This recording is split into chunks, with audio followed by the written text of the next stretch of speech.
Bluff City Media presents the Two Buck Sports Show with your hosts, Rusty Buckets and Uncle Buck. Now, let's get to the show.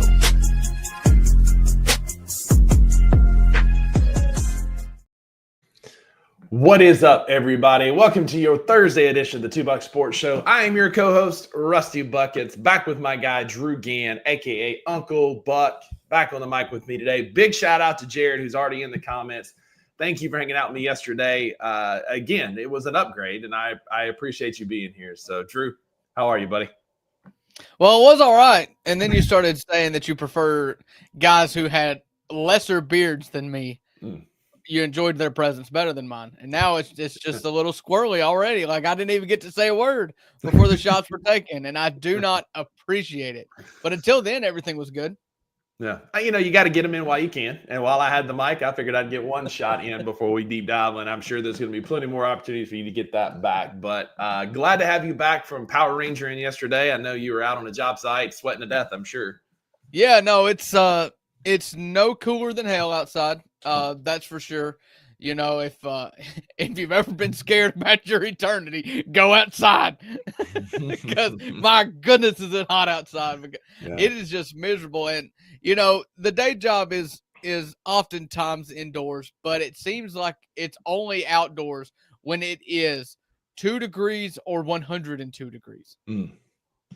That's usually how that goes. Yeah, today's not so bad. It's been a little breezy, been a little nice this morning. But I know it's just a teaser because like yesterday was an absolute scorcher, man. And I'm out and about cold calling, walking in doctor's offices, trying to be, a presence around. And like, I'm coming in sweating, smelling like a horse stall, I'm sure. And like, that's the last thing. That's it. Is they want is Musty Rusty in their lobby over there doing this, trying before I go talk to him, trying to at least wipe the beads away to where I can go talk to him in a civilized manner. Hey, I know you weren't expecting me to be here, but my name's Rusty. I was going to see if you wanted to move locations, and I'm sorry for the must. Yeah, exactly. It's your building is what you're smelling, and we need to move. Yeah, glad to be back. And all jokes aside, do appreciate Jared stepping in for me yesterday. You know, that happens from time to time with a daily show from two guys that have full-time gigs. And so always appreciate the guys like Wayno and special guests like Josh and Jared stepping in, helping us out this weekend. Always Kenny being our substitute. That's it. He at least looks the part anyway. But yeah, glad to have everybody back. If you're on X, hop on over to YouTube. That's where the comments are popping off. And Drew, we do have a tradition like no other in college football that comes out every year. It's one of our favorite times of the year. We enjoy talking about the college football all-name team. And if you're unfamiliar with what that is, On3 Sports has done it before, but this year it's our partner FanDuel. FanDuel has come on and made the college football all-name team. And you see here, there are some doozies in college football this year, Drew. Yeah, there's when you get 136 teams, you can really deep dive and find some crazy names. One of my favorite of all time is Dakotas Crawford, who famously had an NIL deal with an air conditioning company. You can find a whole list of them. With FanDuel being the sponsor or doing the deep dive on all the rosters to come up with the all-name team, would love to know how they could put odds. Like, can we put this for a vote with some odds? Because Gideon Espen Lampron, if he ever actually makes something out of himself there at Bowling Green University, ESPN would sign him up for an NIL deal immediately. Absolutely. But then there's so many things you could get a good like physical therapy or stretch zone to sponsor mobility from Rice. Mobility, I feel like, is in his 8th year of college football eligibility. Yeah. Then you got Dude Person, who's the most NPC like player that like it feels like one of those names that college football used to generate back before they had the NILs and the actual players' names on the teams. Right. Like you would have these random names, and Dude Person feels like that would be one of them. Yeah, Dude Person is like the computer character in Tony Hawk's pro skateboarding games. Yeah. Absolutely. Like Dude Person over here doing the ollie.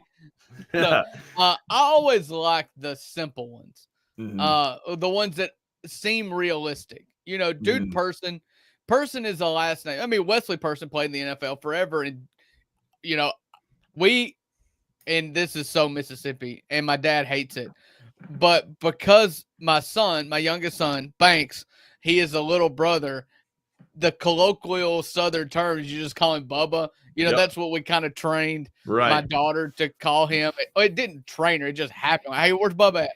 And so you would see like Bubba, dude. It just seems like it's so feasible that you can end up with a name like Dude Person and it'd be perfect. So I like the simplicity of them. I don't normally get drawn to like the guys like memorable factors. Like memorable, that's not even okay. Like that's just, or Hollywood Smothers. I like Rocky Beers or Big Al Oliver or King Large. So my favorite are the ones that are right on the button, like King Large and Big Al Oliver. They had and Crushed Sours or Sowers had no other role in life but to be offensive linemen. Gentle Hunt is another one because of the irony. As a defensive lineman for Illinois with a name like Gentle Hunt, I like the irony of that one. Legendary Journey, you're trying too hard. Tommy Running Rabbit, that feels like there's some Native American ties to that. So that's pretty cool. Be careful. Be careful. I said, that's pretty cool, but you better be fast is what I'm going to say. Like you better be, to have a name like Running Rabbit, you better be fast out there for the Montana Grizz for sure. Nitro Tuggle is a WWE name if I've ever heard of one. I mean, that guy has got a career in WWE. Ain't no doubt about it. And I always like, you see there at Army, you've got God's Power, whatever. You can tell he's of African descent. And those people have the coolest names. Yeah. Because, like, for instance, former Ole Miss Rebel, he was a second-round pick in last year's draft. His name was Princely Umamielen.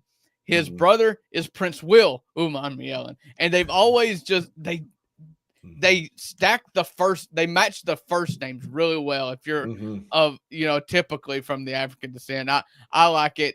Tree Beyblade reminds me of my childhood because boy, did we like to play Beyblades.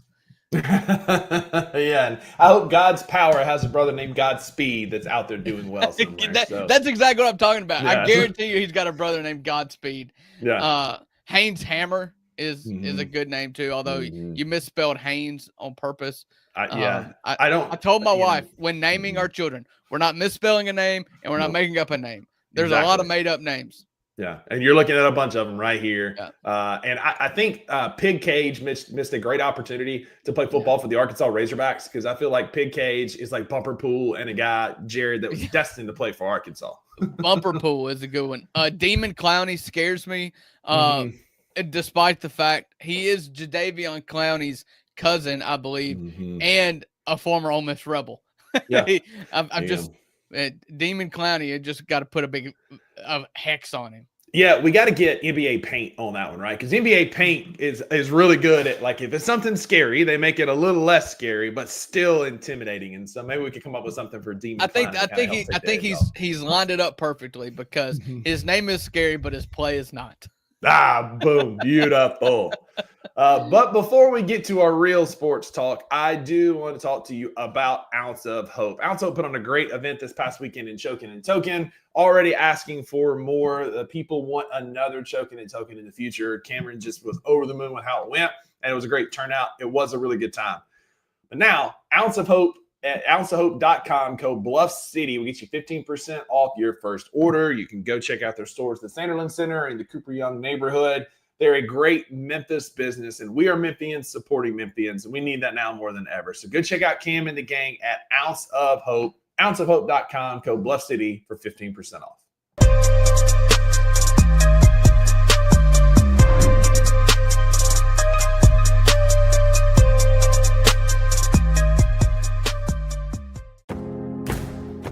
Looking for an alternative to alcohol or conventional medicine? Check out Ounce of Hope, a Memphis-based dispensary with 2 local stores in the Sanderland Center and on South Cooper Street. You can get all the products you need in a location convenient to you. Each store offers an intentional shopping experience with dedicated bud tenders to answer all of your questions, from product selection and mushroom blends to our personal favorite, the Delta 9 seltzers. You gotta try the Peach Buzz.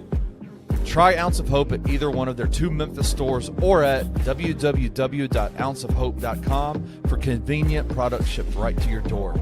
Use the promo code Bluff City for 15% off any order, excluding sale items. Cannot be used in conjunction with other promotions or discounts. One use per customer.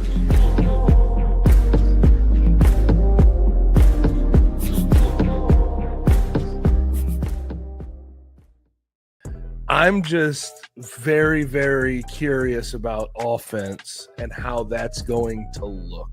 I think you're going to have big performances. Yeah. From guys that you're not necessarily hanging your hat on. A Curtis Givens, Julius Thedford, Assam Abdul Hakim. Like you have to get some big offensive pop from guys that are outside of the top couple of guys, and I just, again, I'm not convinced. At this point, does it feel like the roster is missing that dude? It does. Absolutely. The guy who's supposed to be that dude is in the middle of the battle of his life in court right now. Right? Like, and so yes, I think your is kind of justified. Like, I think it's warranted. Tune into On the Bluff with Christian Fowler and Gabe Kuhn every Tuesday at 12 p.m. on the Bluff City Media YouTube channel.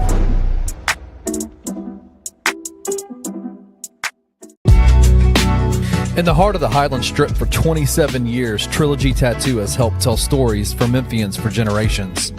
Located at 530 South Highland, Richie and his team are waiting to help you tell yours. From tattoos to piercings, your body art should be as unique as you are. Voted a Memphis Flyer top 3 tattoo shop in the city of Memphis since day one.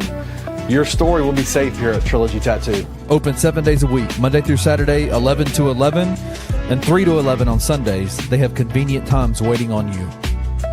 Let Trilogy Tattoo help you tell your story.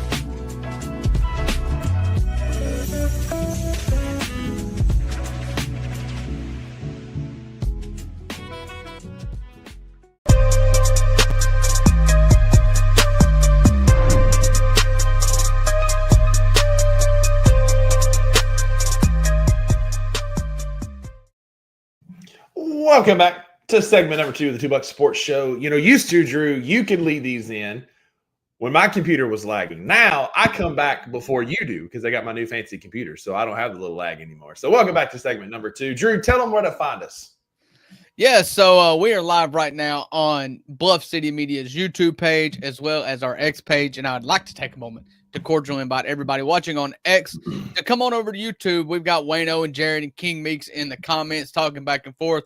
We have become friends, and you can tell if you become our friends, chances are you could get on the show. It's really simple. You know, simple. Be here, okay? Yeah. Just be here, be regulars, and our norms here in the comments. And so we love to see you guys over here. We love the interaction with our friends, but we also just like y'all to hang out amongst yourselves. And the best place to do that is over here in the YouTube comments, Bluff City Media's YouTube page. Yeah, and that's where we always start. That's where this show started. It's what we like to do is hang out with our buddies, and so that's what we're doing here in the comments. So come hang out with us because we do have some basketball to talk about today, Drew. I saw an interesting article this week that I sent to you that ESPN put out, and it is the one stat that could swing or fix every NBA team. And so they're looking at numbers and different things that impacted last year. And so we'll jump to the crux of the matter and what they said about the Memphis Grizzlies. And that is that the one stat that could swing the Memphis Grizzlies is 30.5%. What is 30.5%? You may ask. Is that over his past 3 seasons, Ja Morant has shot just 30.5% from 3, which is the worst mark amongst all point guards in that span with a minimum of 500 attempts. Over his entire career, Morant has only made 31.5% of his threes, which is the second worst among active point guards, ahead of only Russell Westbrook being less accurate. Morant has other standout skills, but is simply not a winning formula in the modern space-obsessed NBA. And stop me if you've heard this before on this show, but Ja Morant needs to shoot better from beyond the arc, right, Drew? Yeah, I mean, that's a broken record at this point. It's bad when the person that's most closely linked to you in terms of 3-point percentage over the past 3 years is nicknamed Westbrick. Okay? Like, it's not good. And it's right. I mean, pace and space is really key. And as good as Ja Morant is, his best quality is getting to the rim. And the best defense about getting to the rim is being able to play off of him a little bit, be able to not let him take one step and be past you. And because he's only shooting 30% from three, you're able to get a little bit closer and maybe get that first step out a little wider, make the path towards the rim a little longer, a bigger arc more than a straight line. And so he's got to do it. He's got to, you're losing Desmond Bane and you're not replacing him with somebody that shoots threes to the level that he does. Listen, Ja Morant's going to be amazing. He's going to be amazing, but I'm not going to say that there's a ceiling to Ja Morant, but if you want to go superstar and you're talking about being the best player on a finals team, you can't have a hole as big as a hole in Ja Morant's game that this 3-point shot is. Yeah, exactly. And that's the one thing, like you said, that can help all other aspects of his game is the 3-point shot. I also think the mid-range jumper is something that's been missing from his game for a long time. And, the 30 and a half, like the 3-point line, yes, that'd be great. But even if Ja just incorporates a consistent midi in his game, like that's still going to make this team infinitely better and open up spacing for guys like Jaren and Zach Edey at the rim if Ja is that mid-range threat because he can stop for a pull-up and then feed one of those guys to get an assist. But I agree. In the NBA today, it is arcing more towards a 3-point league. We saw last year for the first time in the history of the NBA where you had like two teams combined to miss over 100 threes in the same game. And it was a Charlotte-Chicago game. And it's the way of the league now. Shocker there. It's the way of the league now. And if Ja Morant and the Grizzlies are going to keep up, he has to develop a 3-point shot. Yeah. Can you think of an NBA team whose two best players has worse looking shooting form than Jaren Jackson Jr. and Ja Morant? I mean, at least Jaren's credit, it goes in, so I don't want to change anything. But the mechanics, like I don't see how Ja Morant in year 6, going into year 6 here, like we haven't talked about like changing up the shooting form a little bit. I'm not saying that the way that I was taught was the only way and the best way to shoot. I went to a 3A high school in North Mississippi. I don't pretend to think that I got, Phil Jackson level coaching here. But when you do see shooting form, you look at Steph Curry and Desmond Bane, it's like, God's shot doesn't look like that. And given the notoriety I can't believe that we can't get a shooting coach here that can just tweak something because Jordan is capable of making threes. Like it's surprising sometimes to me that his percentages are so bad because you can look at games in which he's 4 of 6 from 3. He's very streaky, but more times than not, he's like 1 of 5. And so you got to think he's there. But the problem to me is like that elbow sticking out. He's not able to get much height on his jump shot, and he's shooting line drives more times than not. And so I just think when it's as important to his game as it is, or it could improve his game as much as it could, like just get a little bit of help here and restructure it a little bit because as athletic as he is, he should be able to take to it pretty quickly, I would think. Yeah, I mean, him and Jaren both have the same problem. Their shot arc is more of a plane than it is an arc because they both throw the ball at the back of the rim. Jaren's just happens to go in a little bit better. Ja tends to hit the front of the rim. Maybe it's because Jaren's 6'8" inches taller than him, or more. But anyway, I think some of that is the form. You're right with the way his elbow and side body. It's giving Tony Allen a little bit from back in the day with the way he would shoot threes. But Ja's got to figure out how to be more accurate if the Grizzlies are going to entertain any of the FanDuel odds that you see here on your screen. So FanDuel gave us odds for win totals for the Grizzlies. So remember, they have the win total set at 40.5, Drew. But in order to go over 40.5 or at 40, if you go 45 plus, you get plus 225 odds. If you go over 50, it's plus 625. And over 55 wins, which the Grizzlies have had some 58-win seasons in the past. You can get that right now on FanDuel.com for plus 1,500. Drew, do any of these stand out as odds you would want to take? Listen, it's directly tied. The correlation between games won and Ja Morant games played is 1-to-1. Like I think this team without Ja Morant is not very good, and the team with Ja Morant should be competing for home field advantage in the West. Like that's where I'm at, and that's where I've been at forever. I just think that he is the most integral part of any and most integral player for any team in the NBA. Like it just Mm-hmm. comes and goes with him. If you tell me John Morant plays 67 games, then I'm going to like that plus 625 number. Mm-hmm. Because I think the team around him is good enough to be 500 or a touch under when he doesn't play. And when he does play, if he plays 65 to 70 games, I mean, that's not even asking a lot. 65 to 70 games of an 82 game season. I think the Grizzlies could compete for that 50-plus win mark. Agreed. I feel like 50 plus is a safe bet. 55, you're probably, pushing it a little bit. But I think there is a world where if everybody stays healthy, Ja figures out three-point shooting, or Jaren can be that three-point shooting threat that he is. And if Cedric Coward hits or Jalen Wells continues to flourish or KCP is who we think he is, 52 wins is very, very capable. Like that's a 52 and 30 is a real possibility for this team. So 1, 2, 3. 8 teams in the NBA last season had 50 or more wins. Mm-hmm. So, and then more than 55 or more wins, there was just 3. Cleveland, Boston, and Oklahoma City are the only teams that went over 55 last year. And the Thunder won 68, the Celtics won 61, and the Cavaliers won 64. So anybody who went over 55 also went over 60. That's good math. Yeah, that's good math. So. A couple other numbers that stood out on this article to me, Drew. The funny one was for the Milwaukee Bucks, the number is 1. Mm-hmm. The number being 1 is the number of playoff series that they have won since they won the title in 2021. They ran the NBA. Giannis was the finals MVP. He was at the peak of powers, 2-time MVP at that point, had a strong complement of vets around him. And since then, they lost in the second round of the Celtics the next year and have been a first round exit every single season since Heat, Pacers last year. And so I don't know that they did a lot to fix that, but that was the funniest number that jumped out to me is just the number 1. Yeah, I don't think they've done a lot to fix it. Since they won the title, they've lost.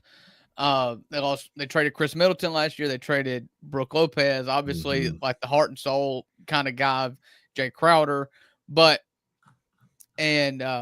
So then they took a swing and missed drastically on Damian Lillard. So I don't see the team being better. I'll put it to you that way. Should they win more than one playoff series? Yes. Yeah, agreed. A couple others that relate to the Grizzlies. 47 for the Golden State Warriors, 47%. The Warriors had a perfectly respectable 113.9 offensive rating when Butler took the floor without Steph Curry, ranking in the 47th percentile. So they're going to have to be a bit more efficient offensively without Steph Curry on the floor. The problem is when Steph Curry comes off, the offense obviously takes a click down.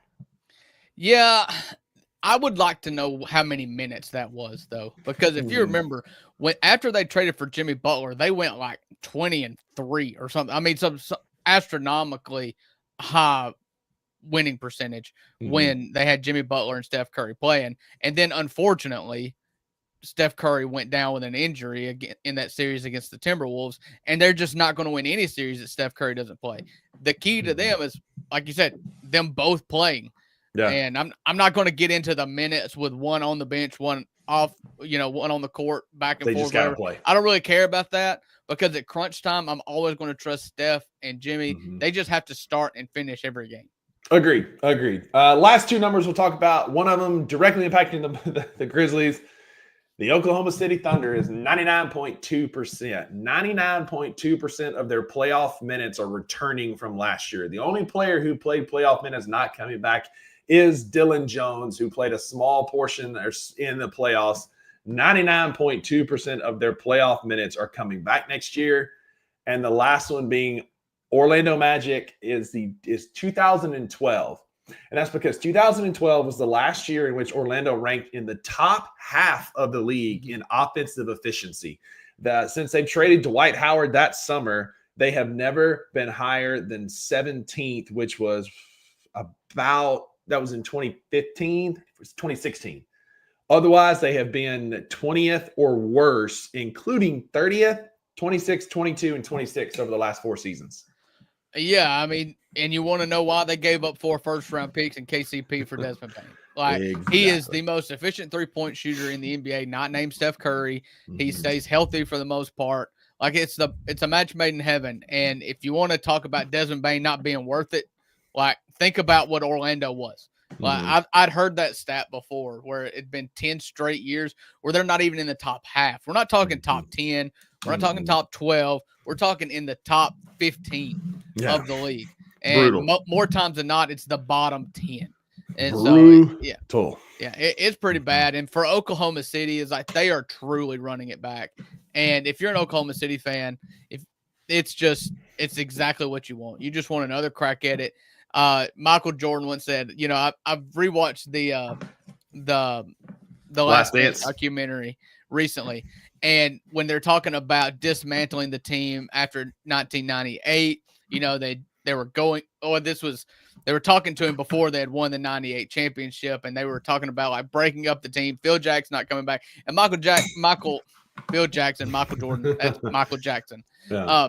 Michael Jordan says, if you win a championship, you have a right to defend and with your guys. And so Oklahoma City is just running it back, and kudos to them. I guarantee you the fans are just ecstatic to have the same team to just run it out and try to repeat. That's it. And why wouldn't they? When you beat everybody to sleep last year, you won, you know, almost 70 games and barely broke a sweat in the playoffs in 2 series. And so, I mean, you know. Oh, no, they shouldn't have. There's an asterisk. There is. There's an absolute asterisk. Absolutely. Tyrese Halliburton would have killed them in Game 7 in Oklahoma City. It would have been the biggest collapse since the 73-19 Warriors. You know, it would have just been 73-9 Warriors, but an absolute collapse. And Tyrese Halliburton's Achilles exploded when he had 9 points in 7 minutes, like just absolutely cooking them. 3 for 4 from beyond the line. It was just going to bury Oklahoma City. I couldn't agree, but couldn't agree more. But Drew, we do have college football to talk about. It's our favorite time of the year. There's plenty of content coming out, and I have an update on the SEC documentary.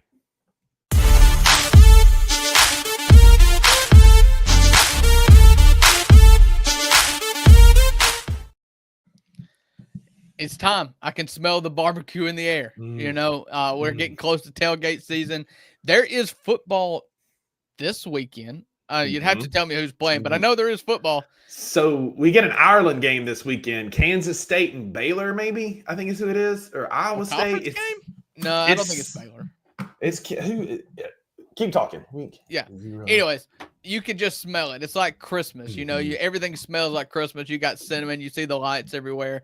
It's a conference game. It's Iowa State at Kansas State in Dublin, Ireland. Dublin. I don't know if that's how they say it there, but close enough. So, yeah, I'll watch that one for sure. Iowa State actually both of those teams preseason top 25. Yeah, Iowa State 22nd, Kansas State 17. Those are 2 scrappy teams. Usually one of those teams ends up with 10 wins. It's rarely at the same time, I feel like, but one of those 2 teams ends up with 10 wins. So should be a good one. That is Saturday at 11 a.m. But speaking of Saturdays, you're just reminding the people that we have a college game day style show coming up at Grind City Brewing starting next Saturday. Unfortunately, Uncle Buck sadly will not be there, but he will be at future ones. Kenny and I will be holding it down next Saturday. We've got some great guys that are going to be on the show in the future. Super excited about that. More details to come out as the week progresses, but super stoked to be college football's home at Grind City Brewing. Yeah, when everybody thinks of college football, you think of Grind City Brewing, and that's how it should be. That's how it should be. It is the mecca of college football on the lawn there at Grind City Brewing Company. It's going to be a lot of fun. I'm bummed I can't miss it. Got a travel ball tournament, and it's if it wasn't the first one, you know, I told this about my cousin. You know, we went to East Tennessee last weekend for the wedding. I missed Friday's show, and I told her, I was like, this is a long way. If you were she's my first cousin. I said, if you were my second cousin, I wouldn't be there. And if it was your second wedding, I wouldn't be there because it's your first cousin, my first cousin, first wedding. I guess I'll come. Okay. Yeah. So same thing with this. If it wasn't the first tournament, I'd be there. Yeah, no, I get that for sure. Definitely understandable. So 2 college football updates before we get into the actual crux of our content today. I am almost done. I just started the Mississippi State episode last night of the SEC documentary. I'm working my way through it. That's the updates. I've been watching it. Any given Saturday. It's so good. It makes me really like Whit Weeks a lot. It did make me like Lenore Sellers and Shane Beamer a lot. I'm still out on Texas A&M and Tennessee, and I'm excited to see how I've seen the very beginning of Jeff Levy throwing the ball with his kid in the house, and I got sleepy, so I turned it off last night. So I'm curious to see how the rest of that episode goes. Yeah, it's the worst episode of the whole season. Sure. I knew you were going to say that. I left that up on a tee just for you to say that. But Drew, speaking of watching college football content, are you ready? I asked Jared about this yesterday, and we both got almost super emotional about it. Are you ready for the Lee Corso documentary Friday night to drop on ESPN at 8:00 Central? Have you seen that? No, I did not realize that there was a Lee Corso documentary going on, but don't think for a second that I will not have. Are you a regular viewer of College Game Day? I feel like my viewership has waned over the years. It has. I used to, it was I can't miss. I never missed a game day growing up. I think it coincides with breakfast time with kids and stuff like that. For me, it's really hard to be in my chair at 8:00 on a Saturday morning to devote like I used to when I was living at home. But I will be absolutely dialed in for week 1's College Game Day. It'll be Lee Corso's last game day on week 1. I'll be absolutely dialed in. Listen, the thing about Lee Corso, and I feel the same way about Dick Vitale when it comes to college basketball, is they're more of a mascot now than they used to be. They've lost their fastball. They're on there as a token, and a mascot is unfair, even though he does wear a mascot head every Saturday. It's kind of on brand. Saturday. He lost his fastball, and it kind of became kind of sad when it comes to Lee Corso. And it's time for him to go, but I can't wait to see everybody celebrate him. He has earned it. He deserves it because of I guess it's been 30 years. He's been anchoring the desk there on College Game Day and just created an absolute monster there. It's must-see TV for many, many folks there, and they will miss him. Not knowing that he's not there sucks. I do think that it's still a good product. It's still a good quality show, but the quality to me, and that's part of my viewership because I don't have kids and worry about breakfast for kids. I usually just have my coffee in my robe and have it on. But the quality's it's just different. And maybe that's, we had the conversation last week about how snacks were better when we were kids. And maybe because I had less responsibilities, I didn't have back pain, didn't have to worry about things like, mortgages or insurance or credit card debt or job, whatever. I could just lounge in my Ninja Turtle PJs and watch game day without any kind of responsibilities. But as an adult, it hasn't been quite the same. And without Lee Corso, it's going to take another step. I have no beef with Pat McAfee, and I think him and Nick Saban have great dynamic. The product is still good. I don't know. I miss it's nostalgic because I just remember it was cinnamon rolls, or Mama would make homemade biscuits and bacon, and we would sit in there, me and my brother, and we would watch game day. And it was just like an event on a Saturday morning. You knew that every single Saturday morning about 10 o'clock, Tom Rinaldi would move you to tears. And then Lee Corso would put on a hat right a few minutes before 11. And then you would go to a game that you didn't really care about. Yeah. It used to be Jefferson Pilot. It'd be Vanderbilt and Tarleton State or whatever. Yeah. But you know what's crazy now, or what's great now, is good and bad, I guess. I'll get to both points. All right. So it used to be the 11 o'clock game. Nobody wanted to play the 11 o'clock game. It's not good if you're in person. You want your team to play primetime games at night because in person it's fun and whatnot. ESPN has really started pushing since they've gotten the SEC in particular last year. That 11 o'clock game is a very high priority for ESPN as a network. So you've seen really good games at 11 o'clock because they know that if you're tuned in and dialed in for a big game at 11 o'clock, chances are you're catching a lot of College Game Day beforehand. And so you're seeing a lot more good games at 11 o'clock, which is good for the viewer at home. Yeah. But for the home team, you hate to see that, Alabama and Texas A&M game at 11 o'clock. It used to be the 2:30 CBS game. There is no more 2:30 CBS game. That game is now at 11 o'clock. Yep. Looking at it right now, week 1, you have the first ever AP top 3, like 1 versus 3 matchup, and it's at 11 a.m. from Columbus, Ohio. Tickets are as low as $395 if you want to make the trip up to the shoe to go watch it. But you got Texas and Oklahoma, Texas at Ohio State, Arkansas and Notre Dame is 11 a.m. Like just cruising the schedule. A lot of the early games are going to be, week 2 are going to be the premier matchups now that ESPN has that time slot. Week 2, it's Baylor and SMU, Iowa State, which is always wild that rivalry game's like early like that in the season. But you get your 11 a.m. Georgia Tech or Clemson the next week. Like you get those early games are now the marquee matchups. It used to be at 2:30 and 6:30, which now it's 11 and 6:30. I wish that the Egg Bowl would move to the middle of the season. Yeah. I don't want to like my Thanksgiving. Yeah. I don't like my Thanksgiving being ruined. Well, listen, and I hate the Egg Bowl being the last game of the year because in Mississippi, rarely ever does it mean anything for both teams. And that's why it always turns into like some chippy garbage, everybody fighting on the field. So, like, I hate that the Egg Bowl is known for like the fights. Like, I hate it. I hate it so much. It's because one team has nothing to play for except for ruining the lives of the people on the other team. And so move that sucker to week 8 and just pencil it in like the Apple Cup does. Like just move it in 2/3 of the way into the season. Ole Miss can end with LSU. Mississippi State can end with Arkansas, whatever. And because like chances are it's more likely that every year Ole Miss and LSU are competing for something, or Mississippi State and Arkansas are competing for equal goal. Mississippi State and Arkansas are competing for equal goals rather than Ole Miss and Mississippi State are, because they're just never good at the same time. Yeah, there's been a few exceptions to 2014. That. That's it. Yeah. That's it. But by and large, I mean, you're not necessarily wrong. Can't sit here and argue that as a state fan, but it's too hot in Mississippi to have that in August, though. So having that or early September, like the Iowa State game is, I mean, great, spooky time. Yeah, be great. Do a Halloween, Ole Miss, Mississippi State Egg Bowl every year on Halloween. But we did get some college football news this week, Drew, that we will talk about. ESPN, Sports Illustrated, everybody is dropping their preseason All-American teams. And so it's a lot of the same names that you're seeing here as Heisman favorites on FanDuel Sports. No shocker who the quarterbacks are.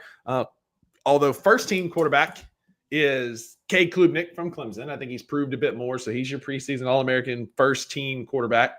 Your running backs are Jeremiah Love from Notre Dame, who is poetry in motion. I saw this morning at the gym, they had that run against Penn State where they basically had him hemmed up 3 different times before he stumbles into the end zone late. Nicholas Singleton from Penn State, Jeremiah Smith, and Ryan Williams are your wide receivers. And then your tight end from the SEC any given Saturday, Eli Stowers, the former quarterback, followed Diego Pavia over from New Mexico State, is your preseason All-American tight end 1. Yeah, that's interesting. Obviously Cade Klubnik is going to get the nod there because he's returning third year. He's going into his 3rd year, I believe, as the starter at Clemson. They've got very high expectations. He's also very high on the mock drafts for next season already, as is Arch Manning, as is Garrett Nussmeier, as is not Jeremiah Smith. He's only 1 year past 17, if my math is correct. Mm-hmm. When it comes to Heisman odds, I don't want any part of Carson Beck. No way, no how. Can't believe he's plus 18. I saw him just absolute poo-poo down his pants in Oxford, Mississippi last year in a game that they had to win. Very important game at that point in their season. Don't want any part of Carson Beck. I'm interested in defenders. There hasn't been a defender win since Charles Woodson, I guess. I've always liked the odds of a defender, like the best defender in football, if there's not an obvious quarterback. Receivers won recently, with Devontae Smith won. And last year, the reigning Heisman Trophy winner, Travis Hunter, has won. So, I'd like to see. Do you know who the highest ranked defender is? FanDuel's awesome, but you got to have your location verified, and so it takes it a minute to kind of log in. So I'm getting, and that's why I can't look up odds. I can't help you on this one, buddy. In Mississippi, it is illegal to gamble on sports, and I can't even log in. Yeah. So somebody at FanDuel needs to get me a VPN just so I can look at the odds. I like the sound of that. I'm trying to see the first defender I recognize. It's probably way down the list, but yeah, I mean, we not got even relevant, quarterback. probably. Yeah, I mean, I'm already at plus 12,000, and I don't recognize a single defender. No.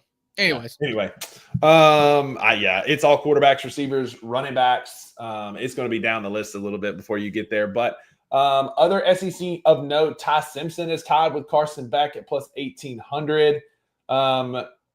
Since I made this last night is when I made this graphic.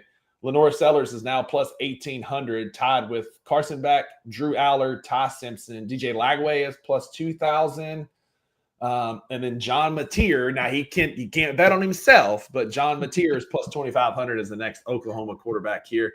But some names of note on the defensive side of the ball in the preseason All-American, a guy that you could watch out for Heisman potential in the future. I'm super high on this kid, Dylan Stewart. He is the new age rush in from South Carolina. He's 6'5", 245 pounds. He's not a big defensive lineman. He's more of a true powerful though. Rush in, but he's powerful. He understands leverage. Had 6.5 sacks to finish third among FBS true freshmen, forcing 3 fumbles. He's a year better, and I am super high on that kid. He as one to watch going forward for guys who could win a defensive Heisman in the future, being the first like true rush player, because again, that kid's super athletic. You know, if you could do Heisman odds based on who gets invited to New York, like you do like horse racing, you know, you can do best in the top 3, whatever it is, winner, best in show, you know, costume or whatever. If you could do odds on making it to New York for the ceremony, there's typically 3 or 4 players that get invited to Radio City Music Hall in New York City. He would be on my short list of just flyers to take. You know, I'm you get good odds. It's very possible he's the best defender in football.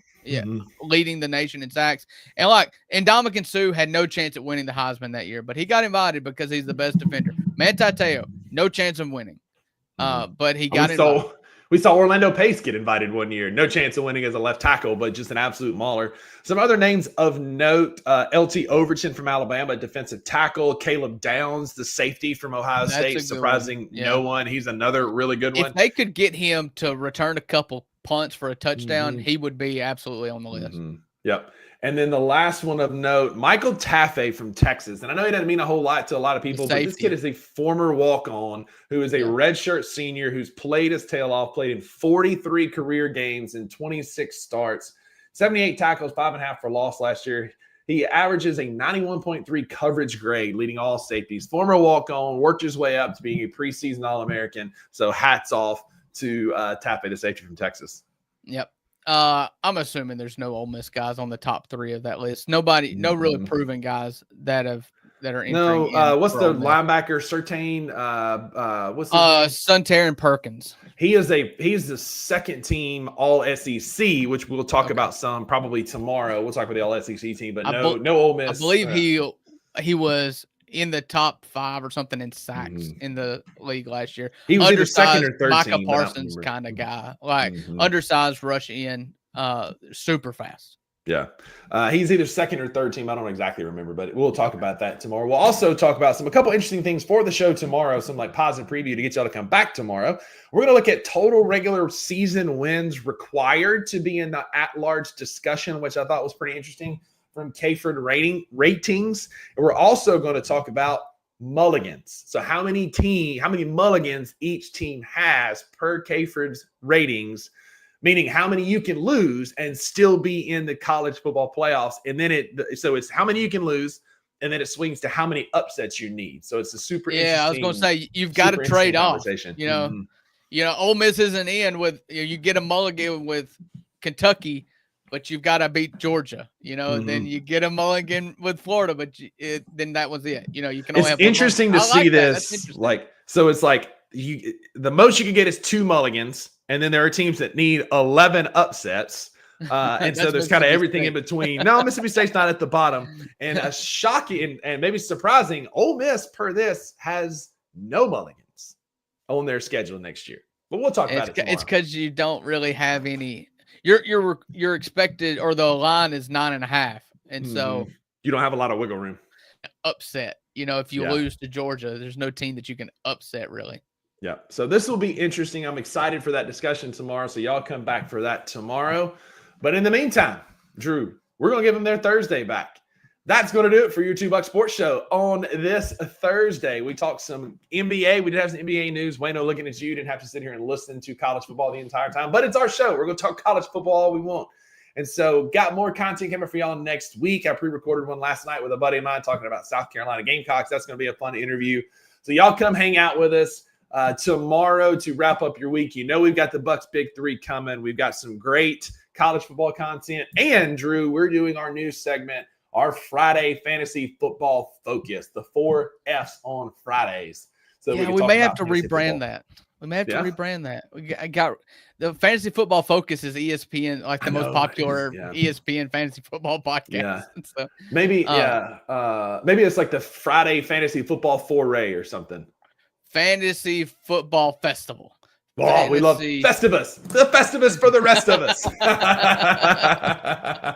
But that's going to do it for your show today. Y'all go be a friend to somebody who needs a friend. And remember, as always, there are no refunds for what you heard today.